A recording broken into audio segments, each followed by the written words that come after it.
Isang medical outreach program ang hatid ng pulisya ng ProBAR para sa mamamayan ng Marugong, Lanao del Sur. Ang ulat mula kay Patrolwoman Maricris Aljabre. Tunay na pagmamahal sa pamamagitan ng pagbibigay serbisyo sa mga mamamayan.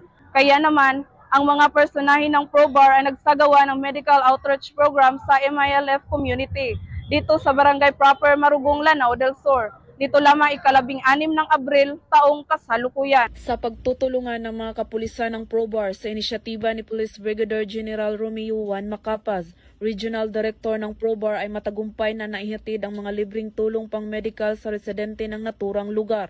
Kabilang sa serbisyong ibinahagi sa halos 200 benepisyaryo ay ang libreng medical at dental check-up, libreng gamot, libreng tuli, libreng gupit, seedlings at libreng ice cream para sa mga bata.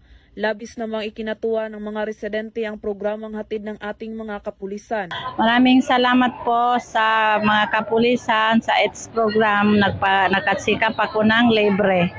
Sa mga panahon ng pangangailangan, ang mga kapulisan ng ProBAR ay hindi mag-aalinlangang maghatid ng tulong sa mga residenteng lubos na nangangailangan at laging sisiguraduhin ang seguridad at kaligtasan sa bawat mamamayan sa kanilang nasasakupan upang magkaroon ng malusog at mapayapang pamayanan.